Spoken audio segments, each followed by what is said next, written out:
Pluto is a remote and enigmatic dwarf planet that was once a part of our solar system's planetary group. However, recent surprising announcements by prominent astrophysicists Neil deGrasse Tyson and Michio Kaku have brought Pluto back into the limelight with a startling discovery. They propose that this frigid world is on a potential collision trajectory with Neptune. But how could this occur, and what would be the repercussions of such a colossal event? Are we witnessing a rare astronomical phenomenon, or is 31 seconds. There's something more to this looming cosmic clash? Join us as we examine the possibilities of a Pluto-Neptune impact.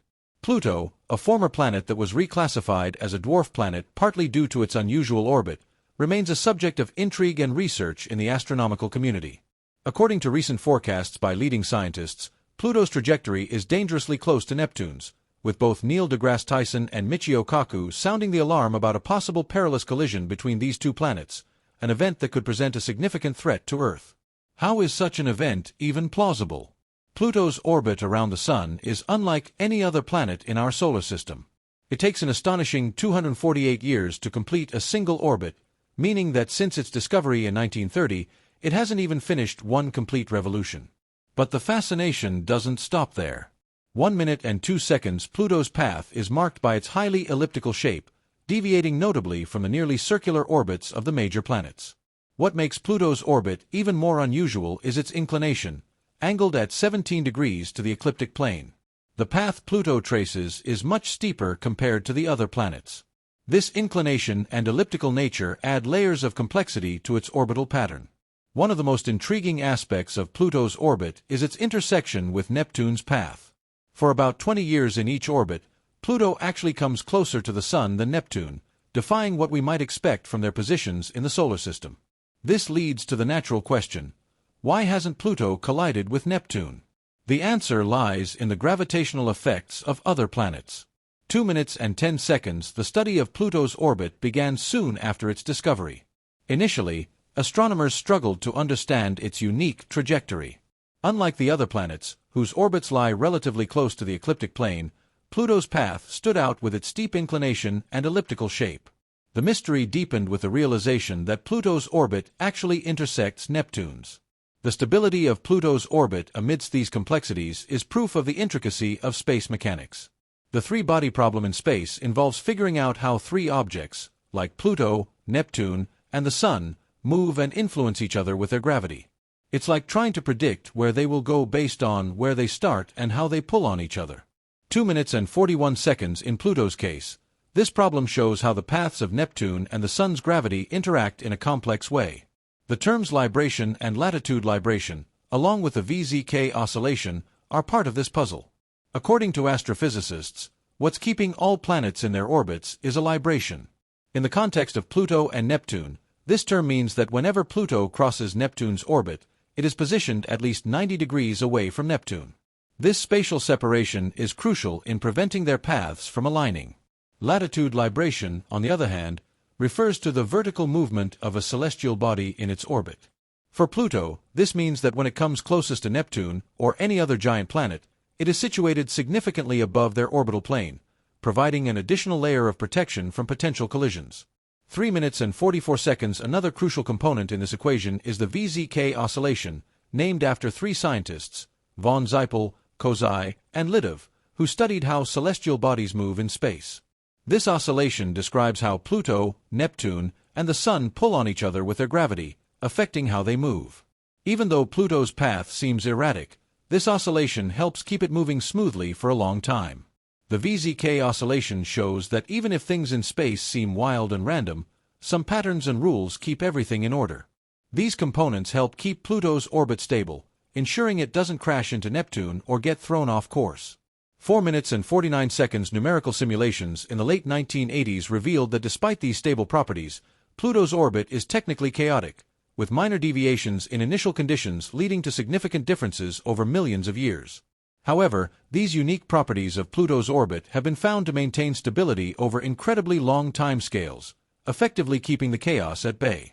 Recent computer simulations have helped us understand how large planets like Neptune, Jupiter, and Saturn affect Pluto's path around the Sun. Neptune has a special connection with Pluto, where for every 2 orbits Pluto makes around the Sun, Neptune makes 3. This resonance helps keep Pluto's path steady. 6 minutes and 22 seconds. So why are major astrophysicists only now raising concerns about a possible collision between Pluto and Neptune, despite all these complex forces preventing such an event? Neil deGrasse Tyson, a prominent astrophysicist and a key figure in popularizing astronomy, provides a unique perspective on the mysteries of our solar system, particularly the intriguing case of Pluto. Known for his role in Pluto's reclassification from a planet to a dwarf planet, Tyson offers insightful commentary on celestial mechanics and public fascination with space. Michio Kaku, another renowned physicist and futurist, offers a complementary perspective. He focuses on the often unpredictable forces that shape our universe. Kaku is known for bridging complex scientific concepts with futuristic visions, making him a significant voice in discussions about celestial mechanics. 12 minutes and 29 seconds. Both Tyson and Kaku emphasize that space is a realm of endless discovery, and our current understanding, while vast, is still limited. Their views highlight the importance of continuous exploration, advanced modeling, and adapting our knowledge as new information emerges. There is a general scientific consensus that, for the foreseeable future, the orbits of Pluto and Neptune remain stable due to their mean motion resonance and various gravitational influences. Therefore, a direct collision between Pluto and Neptune is highly unlikely. However, the complexities and potential perturbations in orbital dynamics mean that astronomers must continue to monitor and study these celestial bodies to better understand their long-term behaviors and any potential risks they might pose. While the scenario of a Pluto-Neptune collision is largely speculative, it underscores the importance of continuous research and observation in astronomy. Advances in technology, including improved telescopes and computer simulations, will help astronomers refine their models and predictions, ensuring that we stay informed about the dynamic and ever-changing nature of our solar system. Tyson's perspective on Pluto's reclassification and Kaku's emphasis on the unpredictable nature of celestial mechanics both highlight the need for continuous exploration. The potential collision scenario serves as a case study for the broader challenges and opportunities in space exploration. Through ongoing research and observation, we strive to unravel these mysteries, ensuring that our knowledge keeps pace with the ever-evolving cosmos. Despite the overwhelming scientific consensus that Pluto and Neptune's orbits remain stable, new data from an advanced space observatory has sent shockwaves through the astrophysics community. The Deep Space Orbital Monitor, DSOM, a state-of-the-art telescope positioned in deep space beyond Mars, has detected anomalous fluctuations in Pluto's trajectory, variations that were previously thought to be impossible. Astrophysicists at the European Space Agency, ESA, and NASA have begun running simulations to determine the cause of these deviations. What they found was unsettling. According to Dr. Eleanor Voss, a leading orbital dynamics expert, Pluto's trajectory appears to be shifting faster than expected. "We've always believed that Neptune's resonance with Pluto would prevent any collision," she stated in a press conference. But the latest data suggests that an unknown gravitational influence is at play. We don't yet know the cause, but it's urgent that we find out. 15 minutes and 45 seconds. The question now isn't just if Pluto could collide with Neptune, but why its orbit is deviating in ways that defy established models. Could there be an unknown celestial body exerting gravitational influence? A rogue planet? A passing interstellar object? Or is there a flaw in our fundamental understanding of planetary mechanics? 16 minutes and 10 seconds. As researchers race to understand the anomaly, theories emerge. One possibility, proposed by Dr. Raj Patel of the Indian Space Research Organization, ISRO, is that a dark matter concentration is subtly altering Pluto's trajectory. If true, this would be groundbreaking, proof that dark matter can directly influence planetary orbits. Meanwhile, Dr. Amelia Zhang, an astronomer at the Chinese National Space Administration, CNSA, has another theory. She suggests that the gravitational pull of an undiscovered trans-Neptunian object, TNO, potentially even the long-theorized Planet 9, could be causing these disruptions. 17 minutes and 20 seconds. The scientific debate intensifies, but time is running out. If Pluto's orbital shift continues, a close encounter with Neptune could occur within the next 2 centuries, a cosmic blink of an eye. The event wouldn't just be catastrophic for the two planets but could send shockwaves throughout the solar system, perturbing the orbits of countless smaller bodies in the Kuiper Belt. 18 minutes. In response to the crisis, the world space agencies launch an ambitious joint mission, Project Aegis, an unprecedented effort to send a fleet of robotic probes to the outer solar system. These probes, equipped with next-generation AI and deep space propulsion, will attempt to map Pluto's shifting orbit in real time and search for any unseen gravitational forces at play. 20 minutes as the first probe, Odyssey 1, nears Pluto's vicinity, it detects something extraordinary. A massive gravitational disturbance is emanating from deep within the Kuiper belt. Something is there, something unknown.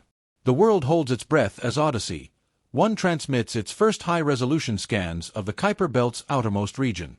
What it reveals is both astonishing and terrifying. Dr. Eleanor Voss stares at the screen in disbelief as the data unfolds in real time. The anomaly that has been perturbing Pluto's orbit isn't a rogue asteroid, a dark matter cluster, or even an undiscovered planet. It's something far stranger. 22 minutes. At the edge of the solar system, a massive, irregularly shaped object is drifting against the natural flow of orbital mechanics. It is neither a planet nor a comet. Its gravitational signature suggests it is denser than any known celestial body in the solar system. More disturbingly, it appears to be accelerating, as if it isn't simply moving through space but being propelled by something. The first theory proposed is a captured interstellar object, possibly an ancient fragment from outside the solar system. But as more data comes in, the leading hypothesis shifts towards something even more unsettling. This object isn't just drifting, it's navigating. 23 minutes and 45 seconds. In the control room at NASA's Jet Propulsion Laboratory, Dr. Patel and Dr. Zhang exchange nervous glances as Odyssey 1 sends its last transmission before an unexpected signal disruption. The feed cuts out, leaving only static. What the hell just happened? Patel asks, his voice tight. Something interfered, Zhang replies, typing frantically at her console. It wasn't a mechanical failure. The probe was jammed. Silence grips the room.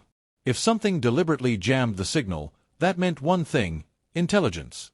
25 minutes and 30 seconds. The emergency beacon from Odyssey 1 flickers back online, sending one final corrupted transmission before going completely dark. It is a single repeating sequence of numbers, over and over again. 3, 1, 4, 1, 5, 9, 2, 6, 5, 3, 5. A mathematical constant that does not naturally occur in random astrophysical signals. It is a universal marker of deliberate communication. Something out there knows we're watching. 27 minutes. The scientific community is thrown into chaos. Could this be an advanced probe from an alien civilization? An ancient relic from a lost interstellar voyage? Or something even more enigmatic, a structure or entity that defies our understanding of physics itself? As world governments scramble to respond, a second anomaly is detected, a minuscule but measurable alteration in Neptune's orbit. The gravitational disruption is real. If left unchecked, it could eventually cascade into larger orbital shifts, with unknown consequences for the solar system. Whatever is lurking at the edge of space, it may already be affecting planetary motion. 30 minutes, a decision is made. Humanity must go to the Kuiper belt. The largest space agencies on Earth unite to fund the most ambitious mission in history, Project Prometheus, a crewed deep space expedition to investigate the anomaly. A team of the world's brightest minds, astronomers, physicists, engineers, and even linguists, will embark on a years-long journey beyond Neptune to confront the unknown. But as final preparations begin, one troubling thought lingers in the minds of those leading the mission. The signal from Odyssey 1 wasn't just a number sequence. It was a response.